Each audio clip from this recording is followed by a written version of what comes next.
সে তুমি যতই শিক্ষিত হও না কেন, বউ যদি বলে ও তুমি বুঝবে না, মানে তুমি বুঝবেই না। শিষ্য: গুরুদেব, একটা প্রশ্ন জিজ্ঞাসার আছে। গুরুদেব: বলো।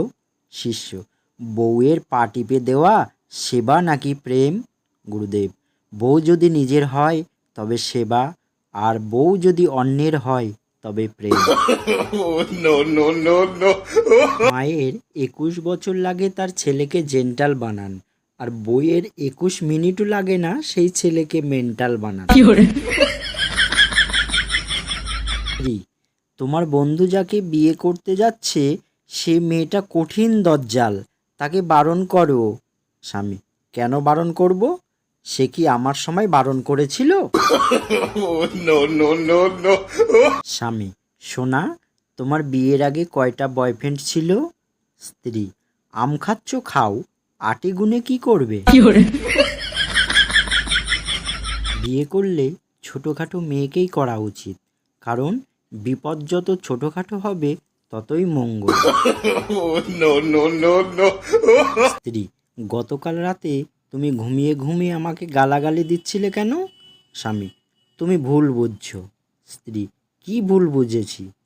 স্বামী: যে আমি ঘুমিয়েছিলাম। স্ত্রী: বউ হলো বাল্বের মতো, সংসার আলো করে। স্বামী: ঠিক বলেছ, তাহলে আরো একটা বাল্ব নিয়ে আসি, বেশি আলো হবে। চার্জ দেওয়া অবস্থায় মোবাইল টিপবেন না। খাওয়ার সময় যদি আপনার গলা টিপে ধরা হয় তাহলে কেমন লাগবে? বলছি, ব্যাংক থেকে লোন নিয়ে বিয়ে করার পর যদি ব্যাংকের লোন শোধ না করা হয় তাহলে ব্যাংকের লোকেরা এসে কি বউ নিয়ে চলে যাবে?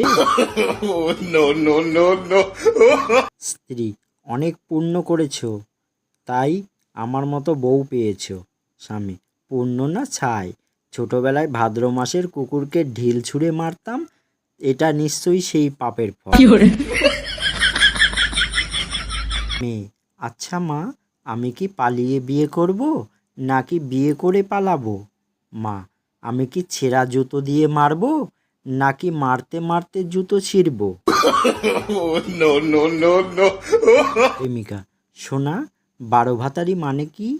প্রেমিক: 12 রকমের ভাত যে রান্না করতে পারে তাকে 12 ভাতারি বলে।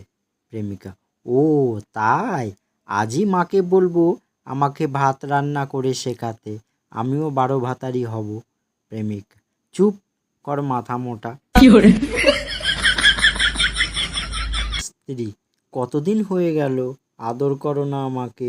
স্বামী: ইস, ঢং কত, আদর না করলেই 4টে বাচ্চা কি তুমি ইন্টারনেট থেকে ডাউনলোড করেছো? সমবয়সী দুজন বিয়ে করার পর যখন সন্তান হয় আর স্ত্রী হঠাৎ বলে, কিরে কোথায় আছিস, খেতে চলে আয়, বাপ সন্তান দুজনেই কনফিউজ কাকে ডাকছে। যা ছিল পরনে রেখেছি খুলে যতনে, কারণ গরম যখন চরমে তখন কি আর হবে শরমে। আমার প্রিয় ইউটিউব পরিবারের সদস্য সবাইকে জানাই বাংলা হাসির ভাণ্ডারের পক্ষ থেকে অসংখ্য ধন্যবাদ। সকলে ভালো থাকবেন, সুস্থ থাকবেন, আর জোকসগুলো শুনে কেমন লাগলো কমেন্ট করে জানাবেন। আর চ্যানেলটিকে প্লিজ সাপোর্ট করে যাবেন। যারা এখনও পর্যন্ত সাবস্ক্রাইব করেননি প্লিজ সাবস্ক্রাইব করে দেবেন। আজকে এই পর্যন্তই রাখছি। ধন্যবাদ সবাইকে।